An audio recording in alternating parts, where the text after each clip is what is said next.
This person does not want me to have coffee today because they want to piss me off this early in the morning. They want to get me angered. They want to get me riled up. That's what they're doing with this, right?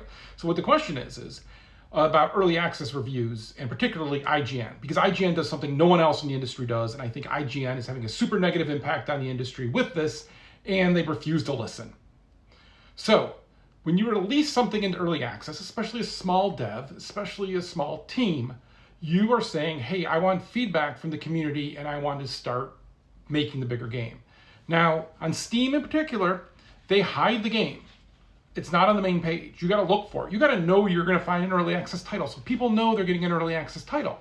But now they want to be part of growing it. They want to get the feedback. They want to give feedback. They want to do all of that. Now there are cheap, lousy reviews that come up when you first release a game on Steam. This looks like an asset flip. Oh my God, every single piece of art created in our game is like handmade, beautiful. Oh, right. But they just don't care, and they're just like kids doing drive-bys. That's the IGN review as well. Because the deal is, IGN looks and goes, well, you're not Starfield. You're not this big, giant AAA developer with this game that everyone's waiting and looking and excited for. So, hey, we'll just crap out a review for you really quick. We'll just squirt one out. But we are not going to treat you like an early access title because you're asking for money. So we have this noble thing that since you're asking for money, we are going to treat you like a full-on, we're going to compare you to Starfield. Why don't you have all of this? Well, because we're an early access title. It's in the name. Like, we are working on it. This is the thing, and we want to have it out as early as possible with the community so that we could build it with the community, right? So IGN says, no, screw all that.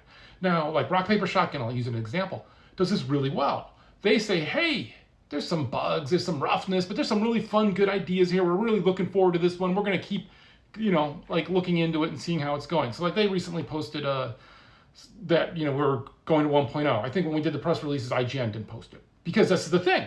IGN doesn't care. Because what IGN does, so first of all, they give you some outside reviewer, dude didn't even play with 4 players. We're a 4-player co-op game. Come on, man. Come on. Right? But again, why care? It's just this little indie dev doing this little early access title. It's not Starfield.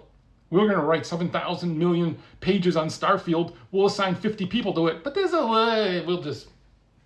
problem is their little review gets attached to us on Google. So if you search for our game on Google, the first thing that you get up is 5 out of 10 IGN.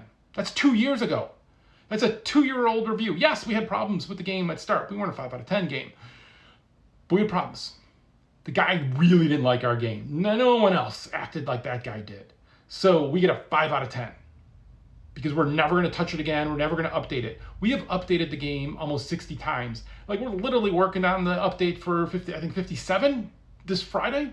IGN doesn't care. That 5 out of 10 stays on the game. They never update it. They never talk about it. You know why they don't update it? Because we are a 5 out of 10 small indie developer. So what do they care? It's like a self-fulfilling prophecy, right? They treat us like crap. They give us a poor review. And then they're like, well, why should we review you? You're just a 5 out of 10 game. Will they update that review when we go to launch? Maybe, maybe not. I don't care. Like I have friends who work there. I have people I know who work there. People I like work there. Fuck IGN. They are having a negative impact on the industry as a whole because their reviews get attached to early access titles and then they never revisit early access titles because they're too big to waste their time on early access titles. Now, if there's a bunch of other small indie, sites that cover indie devs that do a lot of good work, they'll come back, they'll talk with you about your game. They'll revisit it. They'll talk about like, oh my God, it's gotten all these updates since launch, right? IGN doesn't do that. IGN doesn't care. So instead we get this 5 out of 10 review. So that if you search on our game name, people can go, oh, it's 5 out of 10. Dude, that's from 2 years ago. We are so much better now. Doesn't matter. Doesn't matter. And they'll be like, well, that's what it was back then. Well, yeah. And use your effing brain for a minute here. And that's not what it is today. But your review still carries that weight and still does that. So you're having a negative impact on every game. You're one of the reasons why people don't go into early access. In fact, when I talk to a lot of developers, I warn them to ask IGN not to review their game, not to give IGN review codes, because you will get screwed by it. So IGN, if you're listening, I'm not going to say your names. You know exactly who I'm talking to. Stop doing this. Stop having this negative impact on the industry where you do not allow people small indie developers, because God knows if I'm from EA or somebody else and I'm doing early access, you're gonna spooge all over and update it every 50 times. Like Baldur's Gate 3, they updated the review like 10 times, right? Because oh my God, it's Baldur's Gate 3. So hey, that's cool that you do that, but you screw every small indie developer that you're never gonna go revisit the review because you saddle them with that original score, and that original score isn't based on a game being early access. It's based on being a fully released, full AAA, 100% out there title just because we charge $20 for our game. So stop doing that already. Like, I am so effing sick of it. I am. You are hurting the industry.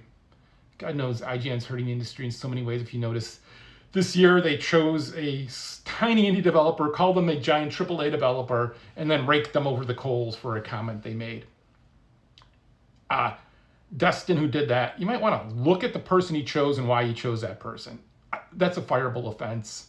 Destin shouldn't be working at IGN anymore, but I'm sure he's going to get a raise and become a bigger person there. And I'm sure they're going to be like, well, we're not going to do your 1.0 review because you're a 5 out of 10 game and it's not really worth it. Ignoring the 60 updates or whatever, right?